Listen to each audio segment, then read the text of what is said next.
já é a segunda freguesia mais cara de Lisboa e há quem lhe chame Brooklyn. Mas há muitas Marvilas dentro de Marvila. À boleia do Clube Oriental de Lisboa, líder da primeira distrital da Associação de Futebol de Lisboa, descobre-se a história e as histórias deste lado da cidade com a ajuda de Artur Carvalho, Diogo Calado e João Santana da Silva.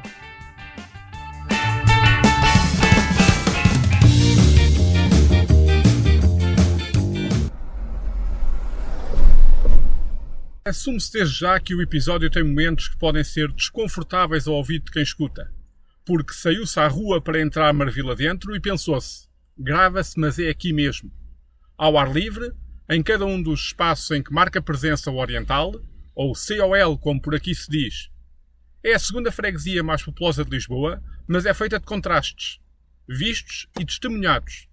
Desde os novos quarteirões com nomes em estrangeiro, até aos vários bairros de gestão municipal.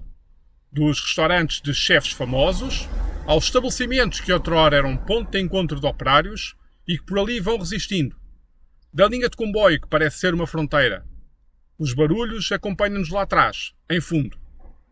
Como fio condutor de tudo isto, está o líder da primeira divisão distrital da Associação de Futebol de Lisboa, com 6 pontos de vantagem sobre o segundo e apenas 2 derrotas em 22 encontros. E o arranque não podia ser outro. A Praça David Leandro da Silva, onde se encontra a sede do Clube Oriental de Lisboa e onde se localiza também um dos últimos urinóis públicos da cidade. E um dos quarteirões mais caros da capital. A fazer fé em notícia publicada na imprensa no início de 2019, o quarteirão do edifício José Domingos Barreiros foi vendido por 17 milhões de euros a um fundo de investimento suíço. Quem chega à praça vindo do Parque das Nações, logo depois de passar o condomínio de design futurista Riverside Village, é recebido por um cartaz. Welcome to the trendiest place in town, diz. Por agora deixa-se o trendy para trás, mas havemos de cá voltar. Avança-se mais adiante, junto às instalações da Fábrica Nacional, na fronteira entre Marvila e Beato, com a antiga Fábrica dos Fósforos em fundo e mais uma promessa de condomínio à frente. Com o nome em inglês, como não podia deixar de ser, o The Quarter Beato. Fica logo ali, antes de chegar à Unicorn Factory. É aqui que João Santana da Silva, investigador, contece subordinado ao tema Futebol, Trabalho e Associativismo nos Bairros Operários de Lisboa, coautor do livro do centenário do São Domingos Futebol Clube de Setúbal, explica como nasceu o futebol na zona oriental da cidade, dinamizando pátios e vilas. Isto no início do século XX já se começa, como sabes, no final do século XIX é quando se começa a chegar o futebol em Portugal, com aqueles clubes a jogar nas praias de Carcavelos, depois em Belém, por aí fora. Aqui já se jogava no Braço Prata e Caibo Ruivo, ou seja, já era aqueles areais perto das fábricas. Curiosamente já se jogava com cricket também, com muitos ingleses. Futebol também, com as mesmas equipas que jogavam cricket, alguns ingleses, já começavam a surgir alguns portugueses. Lá está, até a fábrica de Loiça de Sacavém já tinha a sua equipa. Antes de uma coisa mais formal já tinha uma equipa que era o Gilman Group, portanto aqui nesta faixa industrial até lá ao fundo. Portanto, o futebol já ao mesmo tempo, possivelmente um bocadinho depois de começar no outro lado, na outra ponta da cidade, que já estava a começar no final do século XIX, e com isto, sendo jogado aqui nas praias e nos terrenos, começa a ser, de tal maneira, apropriado para a malta aqui nestas zonas mais ligadas, ou mais moradoras destes bairros operários que existiam aqui. Quando falo em bairros operários, eram basicamente pátios operários, que eram dos antigos palacetes, enfim, da burguesia e aristocracia, tinham sido deixados vagos, e que iam sendo ocupados, ou iam sendo subarrendados pelos tipos que tinham ficado com aquilo. Pronto, basicamente havia barracas dentro de pequenos pátios, que ainda hoje em dia consegue-se ver alguns vestígios, portanto, o que era antes um pequeno espaço comum, vão criando aí não sei quantas barracas e as pessoas vão vivendo. Portanto, aqui os chamados pátios operários, pátios e vilas operárias, aqui Marvila e Beato estavam ocupados para essas pessoas que trabalhavam precisamente nas fábricas aqui à volta.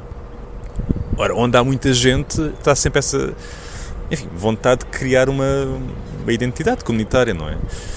E, portanto, começam a surgir, ainda na primeira década do século XX, portanto, até 1910, 11, começam a surgir aqui pequenos clubezinhos. Há um Beato Sport Grupo, que depois desaparece. Já depois de 1910 há um clube da Fábrica Seixas que até vence um campeonato de Lisboa, terceira categoria, em 17, uma coisa assim, que era precisamente uma fábrica que hoje em dia está mais ou menos, ou parcialmente ocupada pelo Asilo da Mitra, que era uma fábrica, uma corticeira.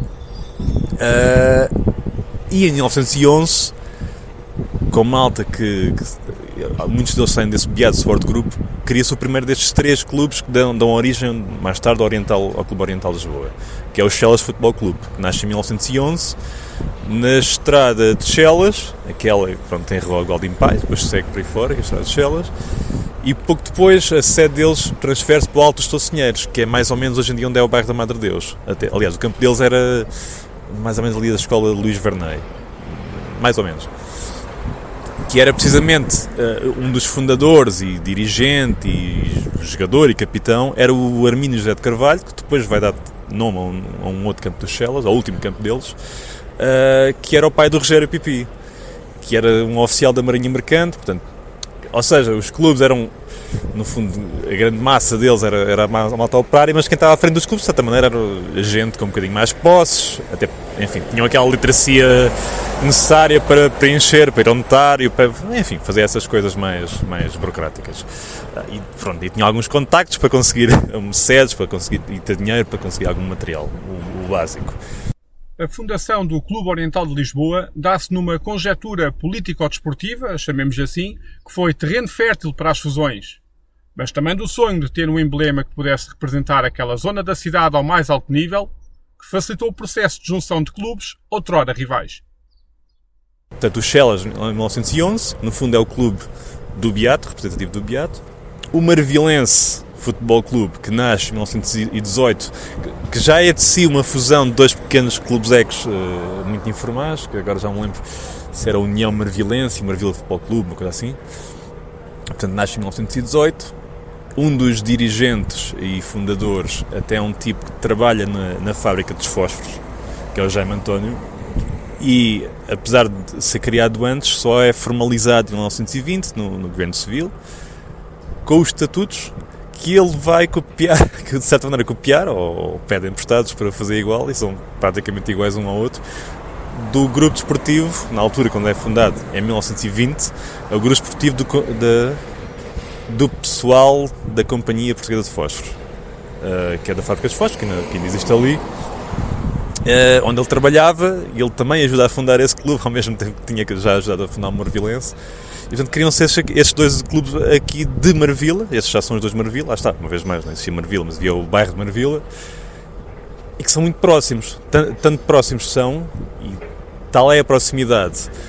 Há quase aqui uma, assim, não é uma cópia exata, mas há quase aqui uma lógica da CUFI barreirense, ou seja, sendo o Marvilense o clube mais popular, enfim, mais entre aspas, das ruas, não é? Da malta aqui dos bairros de Marvila, e o Foz ser o clube da fábrica, precisamente. Tanto que eles terão sempre, sensivelmente, os melhores jogadores, porque conseguem buscar os melhores jogadores, também tinham os empregos da fábrica. Portanto, muitos dos jogadores, e alguns vêm dos Chelas e do Marvilense para o Fósforos, e são contratados, entre aspas. Aqui não entre aspas, porque eram mesmo contratados e vinham trabalhar para a fábrica dos fósforos.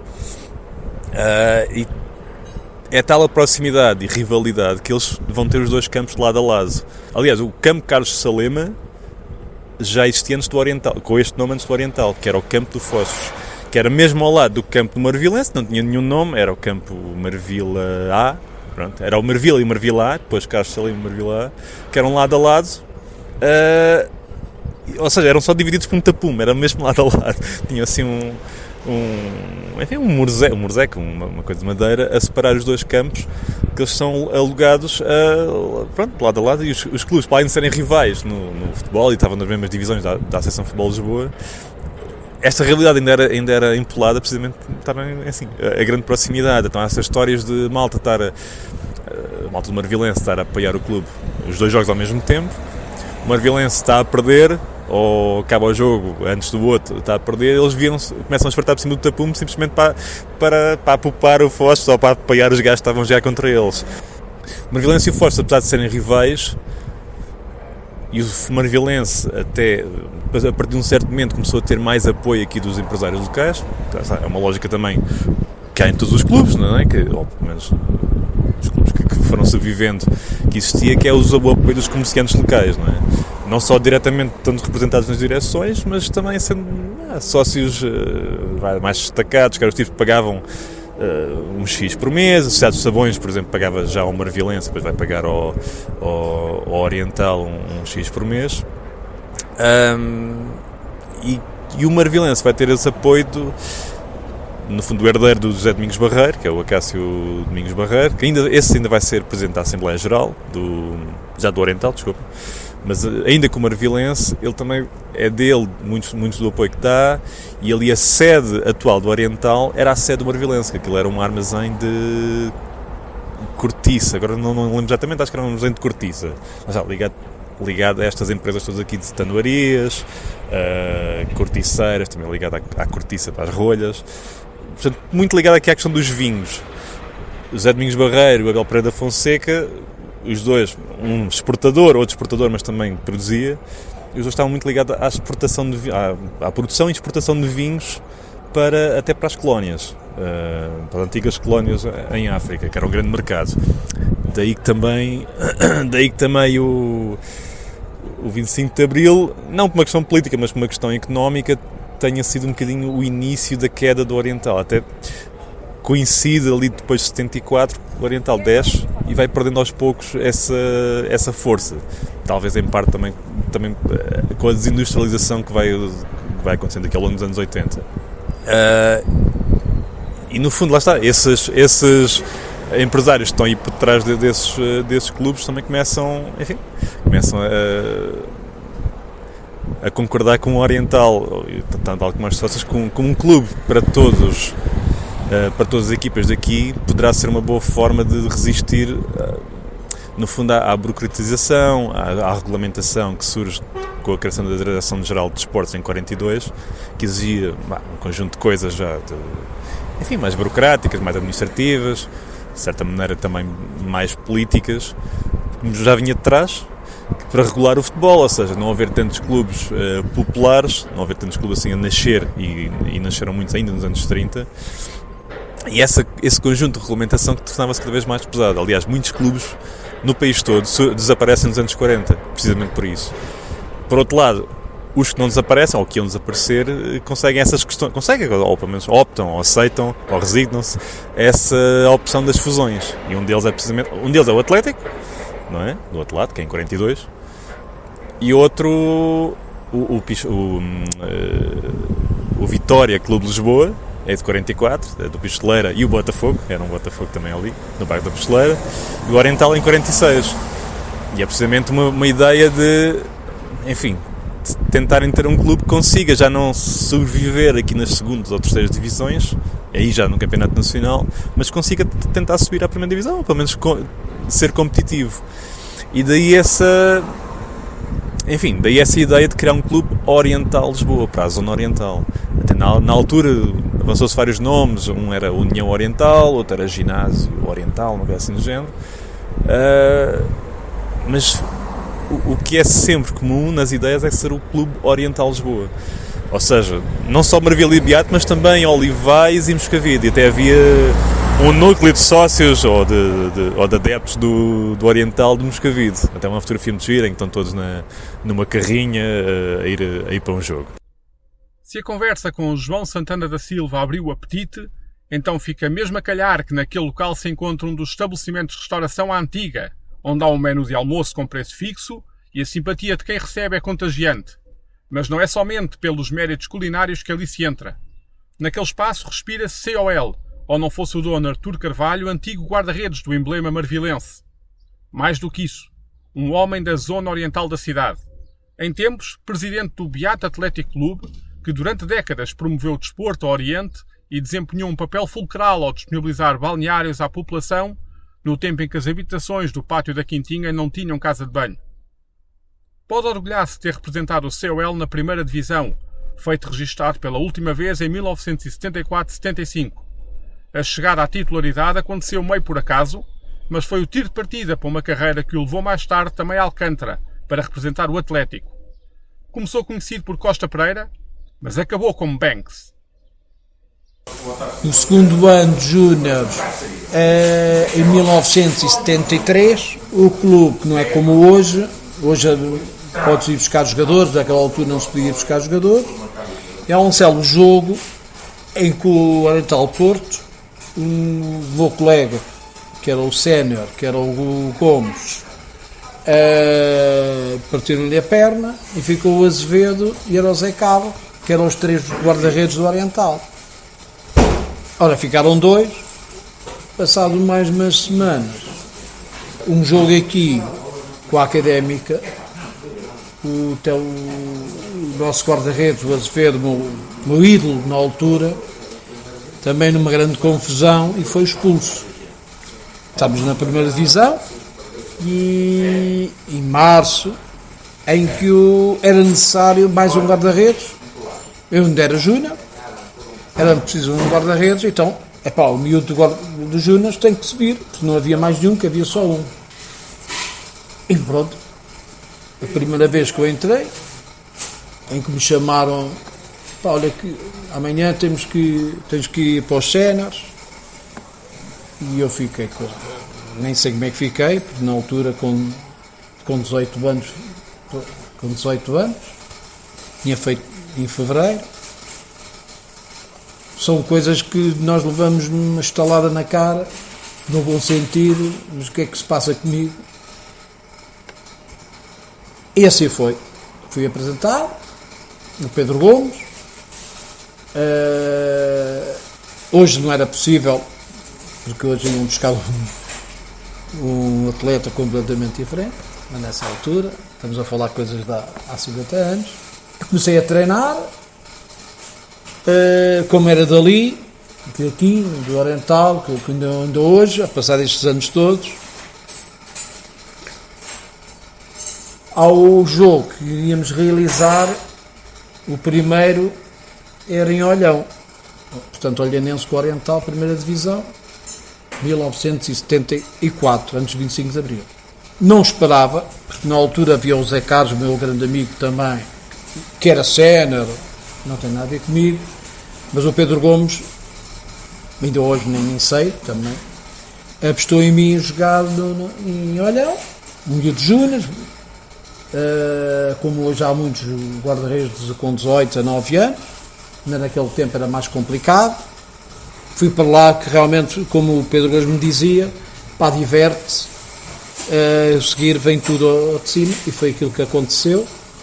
A partir daí fiz a minha carreira no Oriental, primeiro ano, depois segundo ano de sénior, primeira divisão, depois descemos em 75, continuei e depois andei por aí para outros clubes, e essa alcunha do Costa Pereira, que eu não contei, vou dizer agora, eu jogava aqui na praia, eram as balizas, eram as pedras, e naquela altura, como criança, andavam para o chão, e eu tinha dificuldade em dizer Costa Pereira, ou Costa Peia, tinha dificuldade.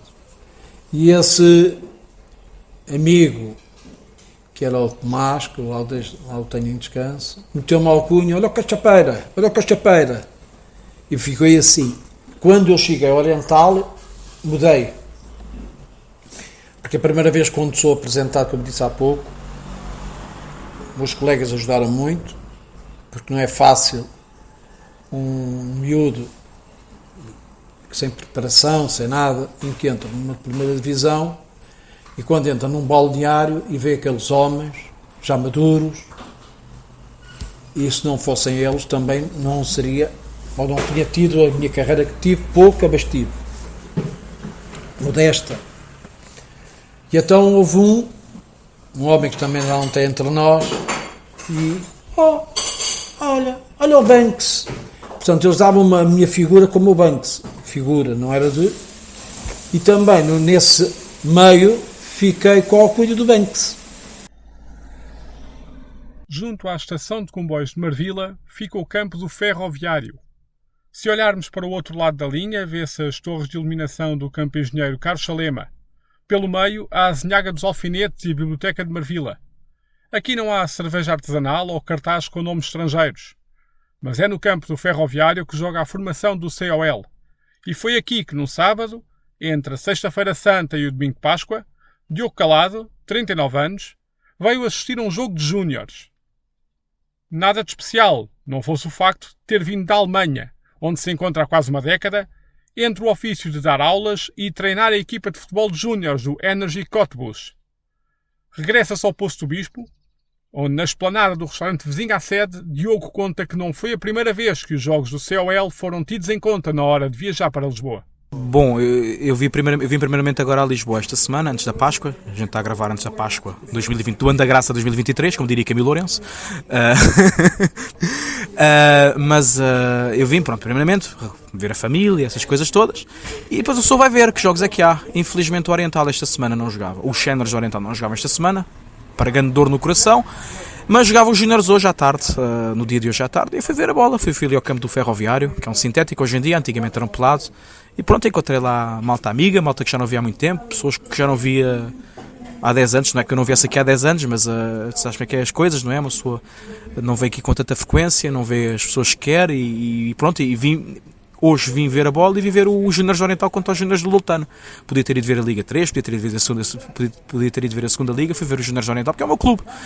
Eu vi uma vez ver o Oriental com o Atlético, vim direto da Alemanha ver o Oriental com o Atlético, também vi ver a família, mas vim porque naquela semana jogava o Oriental com o Atlético. Eu tinha o domingo livre e tinha uma semana depois de férias livre, ou seja, uma semana livre a seguir, e vim sábado ao final da tarde da Alemanha para Lisboa. Domingo fui à bola, fui também almoçar à minha avó, etc.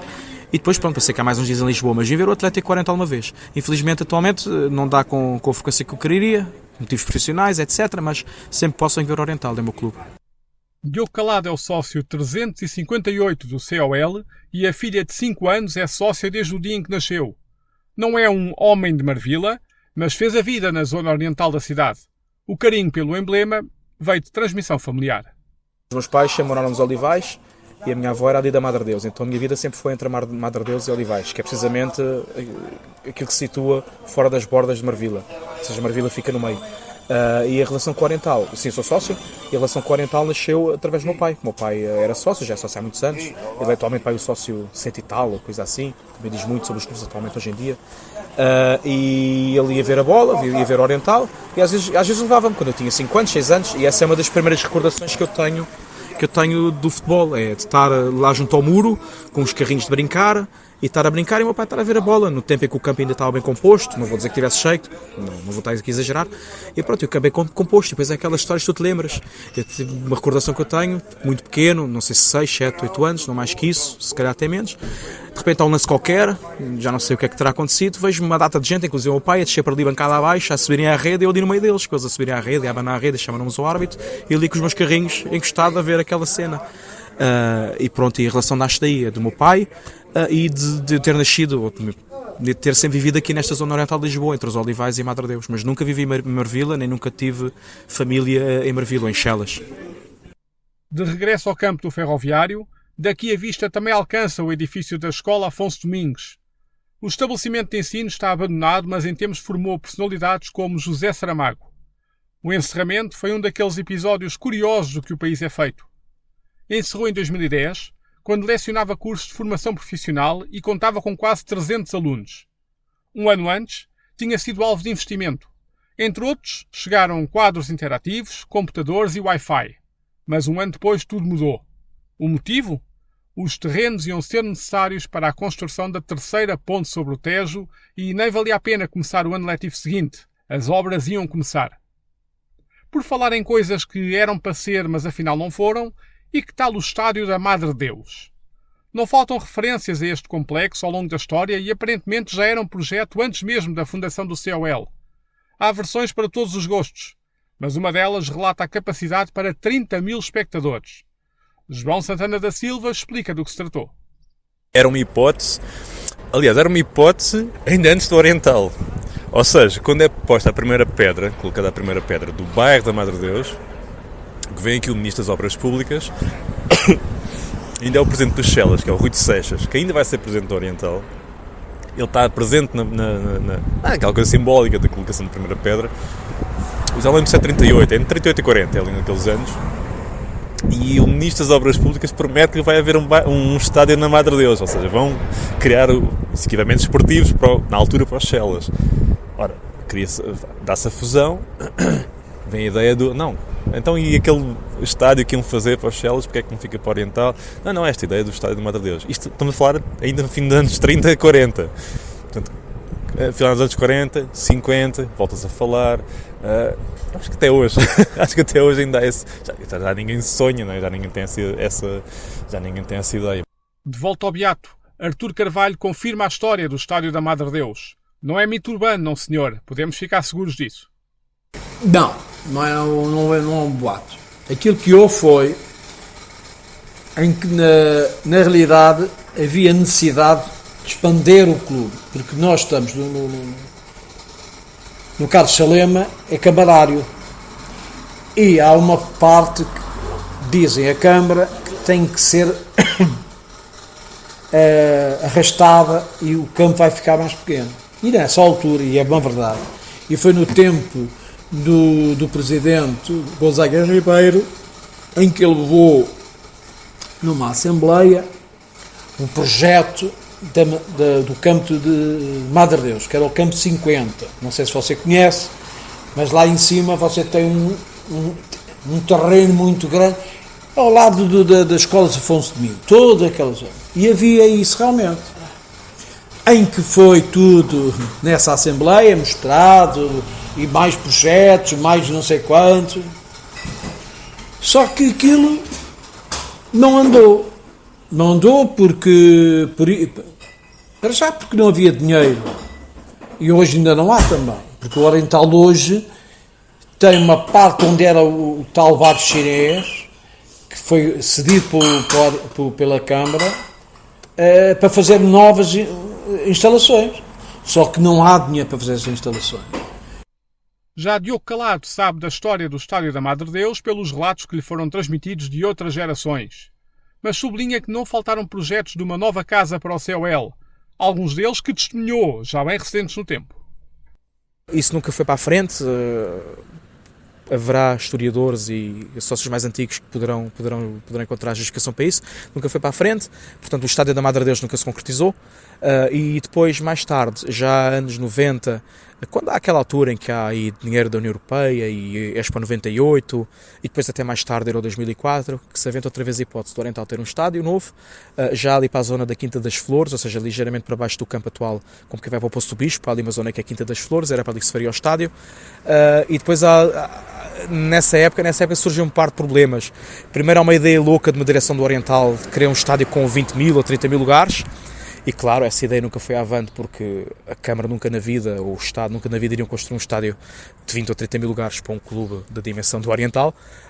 E mais tarde, já por época do Euro 2004, volta-se a fazer uma segunda tentativa, quando o Manuel Salgado está na Câmara de Lisboa, de se construir um novo estádio para o Oriental. Também não avança, também para seria na Quinta das Flores, já mais modesto. Depois há muitas tentativas de se construir um relvado sintético para as camadas jovens atrás do campo, no antigo bairro chinês, de se remodelar o Engenho Carlos Salema, novas bancadas, etc. Mas nunca foi nada por diante. Então o campo que o Oriental hoje tem é o mesmo que tinha há 60 anos atrás, erguido pelas mãos dos sócios. Já teve uma pala, agora já deixou de ter pala, porque entretanto caiu.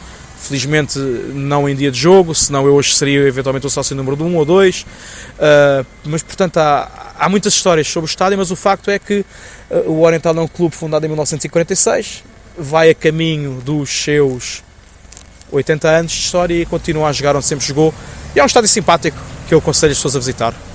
Há uma fama que o COL tem associada, a de que é um clube que sempre levou muita gente nas deslocações fora de casa. O Banks, ou melhor, Artur Carvalho, não defendeu apenas o COL ao impedir que os adversários fizessem golo. Também empurra a equipa para a vitória a partir da bancada.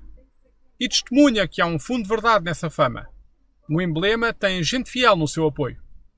O Oriental foi sempre o clube de Lisboa tirando o Benfica, o Sporting, o Belenenses na altura, era o clube que levava mais gente, arrastava gente, porque você não se esqueça que nessa altura, Bairro Chinês, moravam milhares de pessoas.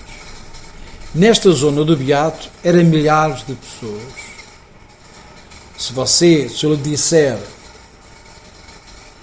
em que nesta rua que você está aqui, por dia era 5.000 pessoas que passavam aqui. Porque havia as fábricas, material de guerra, havia a fábrica nacional, havia a manutenção militar, havia os feixes, havia os fósforos, e havia, você nem imagina, não há mesmo. Quem viveu o global, quantidade de pessoas que viviam aqui, e até no Bairro Chinês, eram milhares de pessoas. E naquela altura, não tem nada a ver com hoje, nem televisão tínhamos. Portanto, o futebol também que passava era raro, e passava, as pessoas não viam porque não tinha televisão, nem eletricidade, quando mais televisão.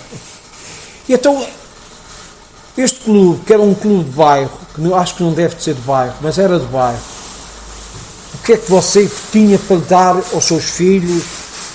Era o Oriental. Neste meio desta floresta de milhares de pessoas, em que a batia toda. E o que é que havia?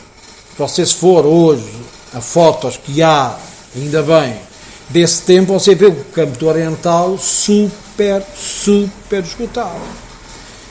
Não se pense que a fama de apoio ao COL é coisa do passado. Diogo Calado, com os seus 39 anos, não precisa de puxar muito da memória para encontrar experiências que ele próprio viveu, como 2 deslocações a Vendas Novas, por exemplo. Eu lembro de 2 jogos em Vendas Novas. Lembro de um jogo em Vendas Novas já há muitos anos, se calhar para aí ainda anos 90, finais dos anos 90. O Oriental, se não me engano, estaria a lutar para subir à segunda divisão. Eu peço desculpa, posso estar aqui a comentar alguns erros. Seria uma subida de divisão, eventualmente a antiga segunda divisão de honra, ou eventualmente estar na terceira e subir à segunda B. Sei que era uma coisa ou outra.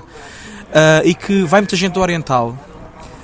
E a malta concentrada à entrada do campo, e o estádio municipal de Vendas Novas não é muito grande, quer dizer, tem espaço muita gente, mas é um estádio pequenininho. E aquilo valeu tudo nesse dia, que a certa altura já havia gente a entrar sem pagar bilhete, porque os cobradores já não tinham mãos a medir. E enfim, passou imensa gente sem pagar a bilhete, a ideia que eu tenho, e houve muita gente que demorou imenso tempo a entrar no estádio, quando entraram já tinha o jogo começado há 10 ou 15 minutos, e sim, havia muita gente nesse jogo. E lembro de outro jogo em Vendas Novas, aí já uns anos mais tarde, aí tenho a certeza que foi em 2004, na segunda B, que o jogo em 2004, isso é a beleza do futebol, sabes? O futebol dá-te um sentido de pertença a um lugar e uma hora. Eu sei dizer onde é que estava, sei lá, 25 de maio de 2002. Basta ir ver onde é que o Oriental jogou, se era um domingo, ok, aquele jogo eu fui ver, eu sei que nesse dia estava naquele sítio e tal, etc. E pronto, então eu sei que foi em 2004, basta ir ver um site qualquer, quando é que o Oriental jogou em 2004 em Vendas Novas, sei que terá sido março, abril, ou coisa assim, e lembro que foi muita gente do Oriental, carros, etc. E foi inclusive também um autocarro da Junta de Freguesia, com muita gente do Oriental, inclusive até jogadores das camadas jovens, etc. Porque nesse dia uma equipa das camadas jovens tinha jogado para a Castanheira do Ribatejo, e da Castanheira Vendas Novas a um tirinho, etc. Então está muita gente. E nesse dia voltou a haver confusão para entrar, confusão no bom sentido, não é andar ninguém a pera ou coisa assim, mas do género, com cartões da Associação de Futebol de Lisboa, que é os cartões de jogadores, como iam muitos jogadores das camadas jovens, cartão para a frente, depois cartão para trás, etc. E depois entravas com o cartão do outro, e deve haver também muita gente a ver esse jogo do Oriental. E para que não restem dúvidas, João Santana da Silva confirma a versão no que respeita a este tema. Nunca foi por falta de apoio que as vitórias fugiram ao Oriental. Sim. Aliás, o Oriental mesmo até aos anos, talvez 90 ainda, enchia o estádio. Está bem que o estádio, à primeira vista, não parece assim tão grande, mas não enchia o estádio só as bancadas pré-definidas, ou seja, eram as bancadas, e há várias fotografias com isso, as bancadas, depois há aquelas, assim, ligeira encosta por trás da bancada, ali do lado de cima, e a malta estava aí a ver, ou seja, e nos prédios, por aí fora, onde desse para ver os jogos, estavam a ver, um bocadinho aquela imagem como há as imagens do estádio de Vallecas, aquilo está cheio, não é? A gente em todo lado, era mais ou menos aqui, ou seja, era um campo, ainda é um campo bonito, mas relativamente simples, não é? Mas aquilo enchia, até às costuras, até fora das costuras, não é? E por exemplo, mesmo o Oriental, desde essa altura e até recentemente, talvez recentemente, mas já não. Depois de 2000 talvez já não acontecesse com esse peso todo, mas havia a chamada, quando iam jogar fora, as grandes excursões. Estamos a falar de excursões em que iam a equipa, mas também os sócios, não é, todos, iam 12, 15, 16 autocarros, não é? 20 autocarros, iam para todo o país. Aliás, ainda hoje em dia na Distrital Lisboa, o Oriental vai a qualquer campo e há mais sócios do Oriental, ou seja, mais sócios de fora, não é, dos visitantes, do que há da casa. E mesmo estando o Oriental neste ponto, enfim, na Distrital e com muito menos gente, não é? Foram morrendo muitos sócios, não é? E há ironicamente há esta desertificação, ao mesmo tempo que há a gentrificação, há uma desertificação, pelo menos das pessoas originárias daqui. Apesar disso, ainda continuam a levar muita gente, portanto, obviamente que isto é um 5% do que era antigamente. Mas sempre levaram essas pessoas todas, estamos a falar de muitos milhares, não é? Foi dito no início do episódio que há muitas marvilas dentro de Marvila. E há também muito COL dentro da freguesia. Junto aos bombeiros de Cabo Ruivo ficam as piscinas do Val Fundão e é aqui que o COL tem atividade de natação. Paredes Meias fica a Avenida Marcelo António Spínola e do outro lado o bairro da Prodac. Lá mais acima, há o Parque da Bela Vista, local dos festivais Rock in Rio e Calorama. Mas se o assunto é dar música, consta que o COL não cai facilmente em cantigas. Pelo menos é essa a fama, mais uma, que traz consigo. A de que, quando chegaram os investidores com promessas de uma SAD, meteram a viola no saco. Artur Carvalho sintetiza a partir do Beato. Porque houve no Oriental também uma tentativa, há uns anos atrás, que era o nosso presidente, era o Navais, fez um bom trabalho, está fora de questão, e que levou a uma assembleia, duas vezes à assembleia, que havia um grupo interessado para fazer uma SAD no Oriental. E você não imagina o que é que aconteceu. Como diz o nosso ex-ministro. Portanto, no Oriental não era hoje, amanhã não sei, estamos a falar hoje. O Oriental não está virado para essa forma. Eu, como costumo dizer, somos pequenos, mas honramos aquilo que é nosso. É em frente à sede em cujo Salão Nobre tiveram lugar as Assembleias Gerais para discutir o tema que Diogo Calado não esconde o orgulho ao relatar como os sócios não embarcaram em cantigas. Por enquanto, e até ver, o COL é dono do seu próprio destino. O Oriental atualmente é uma STUC, porque entretanto o Oriental teve na segunda Liga 2 anos, e na segunda Liga, ou nas ligas profissionais, tu tens que ser o SAD ou STUC. A SAD é quando tens os investidores, a STUC é quando o clube controla a 100% o futebol, mas é quase uma organização à parte, com organização própria e com capital social do clube, mas pronto, o clube é 100% dono dos seus destinos e é por causa disso que o Oriental ainda hoje, atualmente, mesmo a jogar nos distritais, é Clube Oriental de Lisboa, SDUC, Sociedade Desportiva Unipessoal por Cotas. Pronto, então houve ali uma altura, como está a dizer, início de 2010, 11, 12, já não sei precisar bem, se calhar até um bocadinho mais tarde, começou-se a falar disso, da eventualidade de investidores, SAD, até relacionado eventualmente com a subida à segunda Liga, terá-se também para essa altura. Mas os sócios do clube sempre foram muito defensores do clube ser dono dos seus destinos, e independentemente disso até significar que tu nunca jogarás uma Primeira Liga ou não tens grandes possibilidades de jogar a Segunda Liga. O Oriental andou 2 anos na Segunda Liga e não aguentou, não deu para mais. Podem falar depois daquela questão das apostas, dos jogadores que se corromperam, etc. Mas eu sou um bocado diferente dos sócios, que os sócios hoje pintam, os sócios do Oriental, eu também sou sócio, mas todos pintam aquela ideia que a gente desceu porque os jogadores eram corruptos e não sei o quê. Eu continuo a dizer, isso ajudou à festa, mas a gente nesse ano se calhar teria descido na mesma. Digo claramente, e sei que muita gente vai contestar isto, mas pronto, em relação a essa questão de SAD, que sim, quando se pôs a questão, a própria direção, ou pelo menos o próprio presidente da direção na altura, o José Fernando Nabais, também não era muito favorável, mas estamos num ambiente democrático e este clube tem bases operárias e também tem uma grande base de pessoas que sabem o que é lutar pela liberdade e que ainda se lembram do que era antes do 25 de Abril. E então o clube democraticamente, a direção democraticamente, pôs a questão aos sócios. Mesmo estando a direção se calhar um bocado cética, perdão, às vezes já falam palavras do português, que você tem que pensar 2 vezes como é que se diz em português algumas palavras. Cética. Em relação a criar uma SAD, não criar uma SAD, que haveria aí uns investidores. Até uma história muito engraçada, que há um jogo qualquer em casa do Oriental, já não sei contra quem, e aparecem na mancada 1 ou 2 chineses que não tinham até nada a ver com essa possível SAD ou coisa assim. Um deles estaria ligado ao Atlético na altura, penso eu. A malta do Oriental não sabia, não é? Viu dos chineses, ou um chinês, ou o que foi. Então correram com eles ali. Correram com eles da bancada dos sócios. Teve que vir o presidente ter água na fervura. E já não me lembro se eles tiveram que sair do campo e ir embora para casa, ou se conseguiram ver o jogo até ao fim, mas que a malta indignou-se e quis mandá-los embora. Hoje em dia se calhar seria racismo, coisa assim. Na altura foi apenas defender os bons interesses do clube.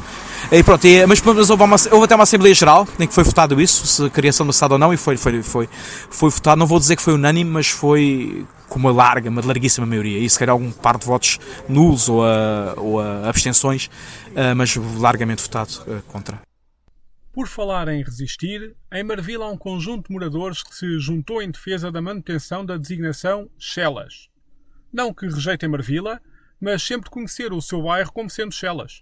A tentativa de uniformizar, chamemos assim, toda a freguesia como Marvila, chegou à sinalética e hoje na estrada é a Marvila para a esquerda, a Marvila para a direita, a Marvila em frente.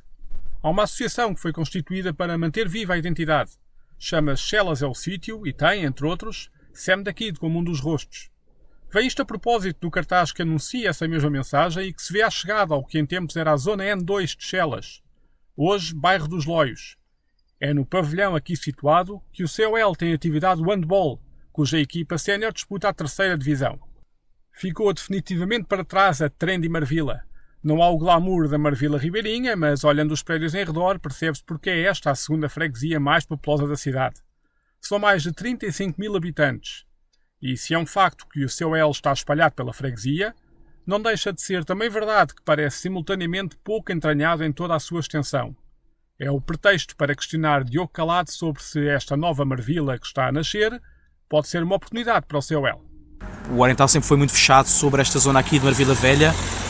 Nós estamos aqui neste momento no Poço do Bispo e aqui há muita gente que é do Oriental, apesar de infelizmente cada vez demorar menos gente aqui, mas aqui havia muita gente do Oriental e para a zona do campo, subindo aqui para o campo são para aí 10 minutos a pé, se tanto, ali naquela zona à volta do campo, que se chamava de Zona J, com este outro nome qualquer, Quinta do Condado ou coisa assim, já não sei dizer, também há muita gente do Oriental, depois passas lá mais para o outro lado, lá para aquele lado das Olaias, onde tem aquele edifício Lápis, que é o bairro dos Armadores e não sei o quê, aí já encontras muito pouca gente do Oriental e então o clube sempre muito fechado aqui nesta zona.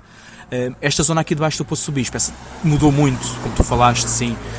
Eu mesmo a vir agora para aqui há pouco já reparei que há uns sinais proibidos novos e umas ruas novas não, mas com umas orientações diferentes do que era há uns anos atrás. Eu só noto a diferença e noto uma diferença que não é aquele bairro operário, aquele bairro social, de relojamento como estavas a falar, como são os outros, mas é uma coisa assim mais trendy, ou fina, como quiserem chamar, para usar uma palavra em português.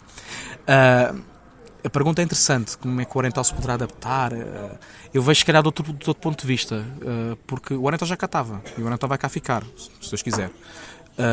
Isto é dito por um ateu, se Deus quiser. O Oriental já cá estava e há de ficar. Enquanto esta história da Lisboa trendy, a gente sabe que são as coisas trendy aqui em Lisboa e no geral, o que é trendy hoje daqui a 7 anos ou 8 já pode não ser, se calhar já é um ponto lado qualquer arranjar outra coisa trendy. Portanto, a questão se calhar poderá ser ao contrário. Como é que estas novas gerações para aqui vêm, estas novas pessoas para aqui vêm, se poderão de alguma forma enquadrar ou encontrar o seu espaço também no Oriental. Isto é sempre uma pescadinha de rabo na boca. Porque, por um lado tem que ser o Oriental ir ao encontro destas pessoas para captar novos adeptos, para captar novos sócios, entrando aqui num cenário utópico de que os clubes ainda vão à procura dos sócios e dos adeptos, ou que estes pequenos clubes ainda vão à procura de sócios e de adeptos. Por outro lado, nós já cá estamos e, teoricamente, se estas pessoas que vêm para aqui morar têm interesse em futebol e naquele futebol ainda mais puro, então se calhar seriam elas a vir ter primeiro connosco e ver um jogo de futebol, e ver um jogo de handball, ir à sede, se calhar, se bem que a sede agora, pelo que disseram, já está encerrada, ou o bar da sede já está encerrado, mas essa é uma questão interessante, porque nós estamos a falar de pequenos clubes. O Oriental tem os mesmos funcionários hoje que tinha há 20 anos atrás. Não são necessariamente as mesmas pessoas, uma outra reformou-se, uma outra já cá não está, se bem que há uma ou duas que ainda são as mesmas, mas tem o mesmo número de funcionários, ou seja, tem uma funcionária da sede, administrativa da sede, tem um funcionário, neste caso alguém responsável pelo futebol, que trata de tudo o que é inscrições e não sei o quê, lá em cima no campo, depois tem porteiro, tem empregada de limpeza, com certeza, e pronto, e não tem roupeira, etc. Pronto, aqueles funcionários que são vitais no clube de futebol. Mas são as mesmas pessoas que cá estavam há 20 anos atrás, em número, o que quer dizer que não há um departamento de marketing ou de comunicação ou disto ou aquilo profissionalizado como há nos clubes grandes. E portanto é sempre difícil ir ao encontro destas novas pessoas. Ou melhor, não seria difícil, mas os clubes fecham-se para si próprios e ficam à espera que as pessoas venham ter com eles. Portanto, é interessante. Eu não sei responder como é que o clube poderá encontrar aqui um espaço nesta nova Marvila que se está aqui a criar junto ao Rio, Poço do Bispo, e depois ali em direção ao Parque das Nações, etc., ou em direção ao Beato. Não te sei dizer. No mundo ideal ou no mundo perfeito, seria uma operação de charme, porque o Oriental ainda oferece um futebol popular, popular não, estou a falar, o futebol amador, vá lá. Um futebol, apesar do clube, atenção, se vocês me ouvem agora vão dizer não, mas a gente treina de manhã e os jogadores recebem, não sei o quê, etc. Não, mas pronto, é um futebol que joga nos distritais ou que joga no Campeonato Nacional de Séniores, eventualmente, se calhar daqui a uns anos, se as coisas correrem bem, quando o clube se estabilizar outra vez, eventualmente uma Liga 3, mas eu acho que precisamos primeiro nos estabilizar, de subir ao Campeonato Nacional de Séniores e depois estabilizarmos, do que estar aqui já a pensar em subir 2 vezes de seguida. Mas pronto, ainda oferece um futebol de certa forma amador, um campo à antiga, próximo do relevado, sem aqueles indivíduos de colete amarelo olhar para a gente, sem os delegados da Liga de gravatinha andar de um lado para o outro. Pronto, e quem se identifica com esse tipo de futebol tem aqui o Oriental, e ainda mais morando aqui nesta zona, ou tendo alguma forma relacionada aqui com esta zona. Segundo notícia da CNN do passado dia 2 de fevereiro, o preço do metro quadrado em Marvila é de 5.440 €. Mais cara, só a freguesia de Santo António, vulgo Avenida da Liberdade, mas por curta margem, 5.700. Segundo o Dinheiro Vivo de julho de 2022, em carteira para a zona ribeirinha estão já o Jungle Lofts e o The Brick. O COL está com as portas do Campeonato de Portugal em aberto e, pelo que se escutou hoje, do que depender dos sócios, está de pedra e cal na defesa de um clube que honra os seus fundadores. Não dá para meter um preço nisso.